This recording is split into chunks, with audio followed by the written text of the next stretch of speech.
And good morning, Uber-tubers and Tuber-Ubers and all you fine folks out there today. It's the old soldier coming at you from Robeson County, North Carolina, where it is another cold, frigid, frosty morning. 2 mornings in a row got frost out in the yard and the fields. Interloasting. But anyway, got a few public service announcements we're going to make. First one is Jerry Epstein did not kill himself. Second one, Bill Clinton probably did inhale. Third, Barack Obama did cocaine. Donald Trump is married to a former supermodel. What else? Oh, that's about it. But anyway, all seriousness, folks, I hope everybody's having a great, wonderful day. TGIF. And today is Fun Friday with the old soldier as we impart our way to work this morning.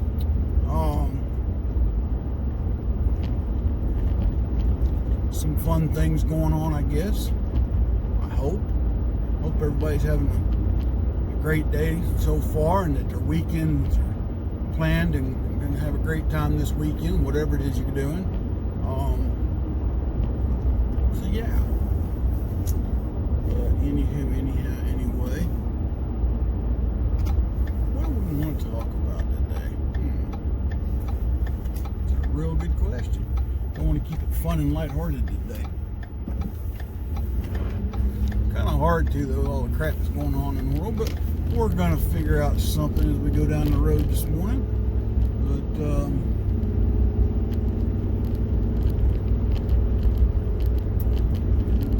sun's coming up this morning. On a somewhat clear day, and if I look up, due south, it looks cloudy, like it's going to snow. It's awful clear off to the east, so who knows? Who knows? Oh, yeah, we can talk about climate change. Well, that is not fun. Well, yeah, it is. Because I think it's funny how every 10 or 15 years you get that group of people think the world's going to end either because we're going to burn up or we're going to freeze to death. And the reason I say it, yesterday I was looking at a video by Leonard Nimoy from 1978. That was actually, looking back, it was a very cold winter in 78. And now to think back, I can remember going to school in East Point, Georgia, and the school closing for 4 or 5 days, it seemed like, to save on heating costs. They didn't, the county or the city didn't have enough money to heat school buildings, so they kept us at home for a few days because it was so cold. And I went to an elementary school in East Point it was called Harris Street Elementary. I think they tore it down now, but it had them radiator heaters in the classroom. It seemed like there was 2 per classroom, where the heated water come through, but you would hear it knock. When they first turned it on, that water started to heat up. It'd be a thunk, thunk, thunk. And finally, it would start radiating heat. Looking back, it's probably not the most efficient way to heat a building, but that was what they had back then. And so yeah, when it got to a certain level of coolness, we had to. Center got so cold they those stay home. But I can remember those. This school building had didn't have air conditioning, but what it had was had high ceilings in all the classrooms. I remember that, and all the classrooms had those top vents above the door. See, folks, what you don't realize, for the younger generation, you didn't know. There was a time where a lot of your schools didn't have air conditioning. Even down here in the deep south. Might have fans, if you're lucky. The reason I'm telling you all this story is because it's fun. fun to talk about. It's about old architecture. But the buildings had high ceilings, and above every door in the hallways interior, there was a window that tilted. So you could open the exterior window and you could kind of catch a cross draft that would pull or pull from the hallway in, either or. Because the interiors, believe it or not, the hallways were actually fairly cool because the ceilings were so high and they were shaded, and insulated from the sunlight. But likewise, in the wintertime, they'd be real cold. But I don't want to say our school actually had a couple of radiator heaters in the hallway too. But, like I said, but they had, these rooms had these high ceilings, the big tall windows, so you could open them at various levels to really get an influx of air from the outside. Like I said, we didn't have air conditioning in the classroom, dude. It's the way it was. I don't think I knew what an air conditioner in the classroom was until we moved to Riverdale, Georgia. Last year we lived in Atlanta. And went to West Clayton Elementary School. And it was more of a modern school. It was built in the, I want to say it had been built in the early 70s maybe. So Harris Street had been around since the 30s, I believe. But West Clayton was built in the early 70s. It had centralized heating and air, and so fairly comfortable. Didn't know what a portable classroom was until we moved to Chattanooga and went to Hickson Elementary. And we had 4 portables, and they all had air conditioners in them. So in the summertime, in late spring, that was the classroom you wanted to be in, because those air conditioners really pumped out the cold air. Nowadays, if a class or a school heating and AC goes out, people start to lose their mind. Also, construction companies don't build buildings in mind anymore to, what's the backup if the heating or the AC goes out? What's the alternative plans here? Kind of deal. Now, like I said, Harris Street Elementary really couldn't do much about the heating piece, but if it got hot, like I said, you could open windows, you could put a fan, pull air in and out, and at least it would circulate the air and make it tolerable. I didn't say comfortable, just tolerable. But that is what it is. Come on, Mr. State Trooper, get on out here. There you go. Sometimes you gotta tell state troopers how to drive, or otherwise they won't learn. But no. And I can remember my dad, where he went to school most of his life. Of course, my dad's last formal education ended at 8th grade. And he can remember in the wintertime, when they got to school, having to go out to the coal pile and get 2 or 3 pieces of coal to come in and put inside the stove that was in the school. Now my mama, she went to a school that had a brick veneer, if you will, and it was fairly modern even for the 30s. My mom grew up and had life a little better than my dad growing up. Where my dad went to school in East Tennessee, and the way he described it was an old wood building. They might have had 6 classrooms total for where they went. So, long story short, he said when they'd get to school, they'd have to, in the wintertime, they'd go out to the coal pile and get some coal. I believe it was coal, it might have been wood where he was at, but anyway, they had to come in and bring all that stuff in so the teacher could light up the stove. They had to keep them warm, that kind of thing.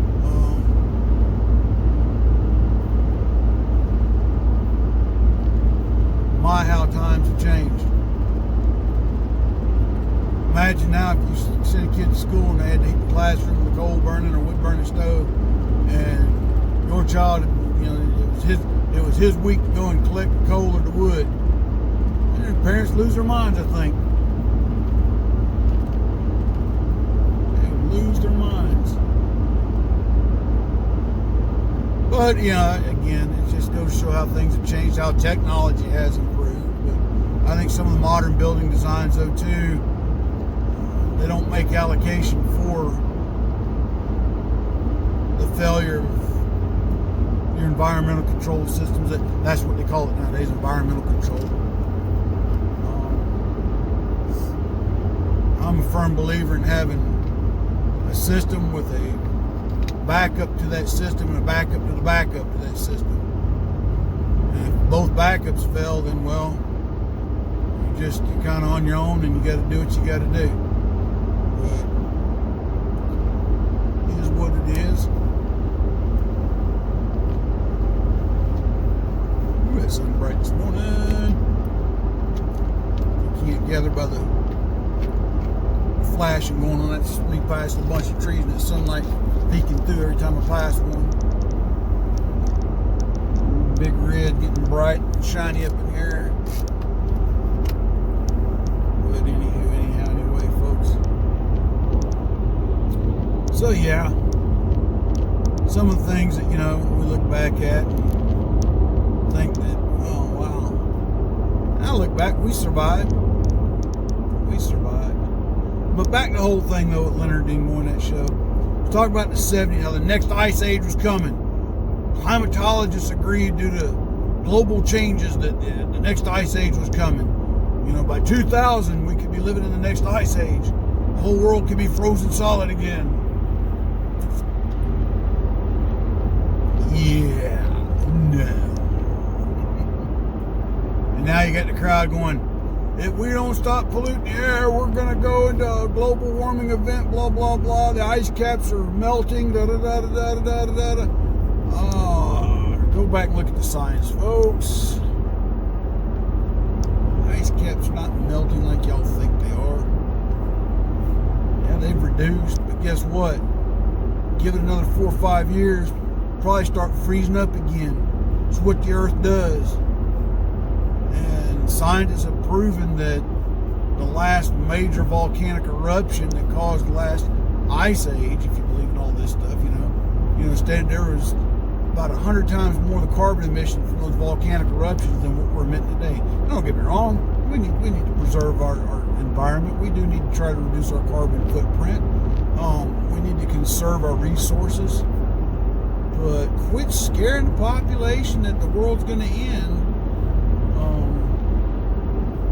based on some Looney Tune science. I say Looney Tune because that's what it is. You know, it's what it is. But yeah, I just thought the video was kind of funny because I think, you know, looking back, 1978, they were talking about the next ice age was coming. And we did have some rough winters during that time. Really did. Now that I think back, I want to say the winter of '83 was real rough. I think it was our third or fourth year in Chattanooga, and the first winter we spent in Chattanooga, the winter of '79, got real cold, and we had a lot of snow and ice. I think I talked about that in a video a couple of weeks ago. And I want to say the winters of '82 and '83 were pretty cold. Yeah, that's the sun bearing in from the back window. Sorry about that, folks. But yeah, those winters got real cold. There was a lot of snow and ice, it seemed like. And I can remember my dad getting out and my mama worrying because we lived on a road that there was 2 hills to get up to where we were at. And he'd have to go down in that little van of his. And mama worried to death that he was going to wreck going down that second hill. It was real steep. It was real steep. Of course, we'd get out on sleds and go down this thing. Ooh.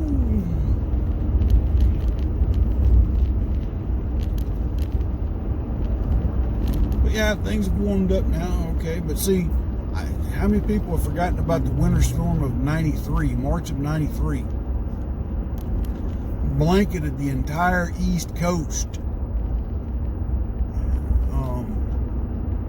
I remember I was in the National Guard then. We got called out to go pull people off of Interstate 75 that had gotten stuck. And then, of course, the governors of Georgia and Tennessee shut down, and Kentucky shut down Interstate 75 through their states. That's how bad it was, folks. It really was. I mean, this snowstorm had an impact. I know in Chattanooga, everything closed for over a week, it seemed like. I know for my guard unit, we got called up. We were called up for a little over a week. Because what was nice, initially we were going to get state pay. See, if you don't know, the governor, when he calls out National Guard, normally what happens, you get paid a flat rate, not by your pay grade. But then they turned it into a federal disaster, so we wound up getting what's called, what they term federal pay, which is basically what our active duty pay would have been prorated. And for, I think, 7 days, it come out more than whatever the daily rate was going to be paid at the state level. So all of us guardsmen were real happy when they deemed it a federal disaster area and we were getting our active duty wages. But again, like I said, we had to go out and we were pulling people out of snow and taking them to shelters, and that's when I found out certain Canadians get real rude when it comes to winter weather driving. They were like, "We driving this all the time, eh? You can't keep us here." And I remember one young lady and her 2 kids in the back of her car. She was bent on staying on the road and driving, and I finally had to tell her, I said, "Ma'am, you've got 2 options. Option 1 is you and your children get on the back of this truck, and we're going to take you to a shelter where you're going to stay overnight. And in the morning, you'll be brought back out in your car. Or 2, this highway patrolman behind me is going to arrest you, and then your children are going to go into a social service shelter. And that could last anywhere from a day to several weeks. You decide." And then the state trooper come up behind me and said, "Man, you might want to listen to what this young man's trying to tell you. He's just doing his job, and I'll do mine. I'm from Canada. We driving this all the time." I'd never forget that. But there was a lot of people appreciative that we were pulling them out and taking them to shelters too.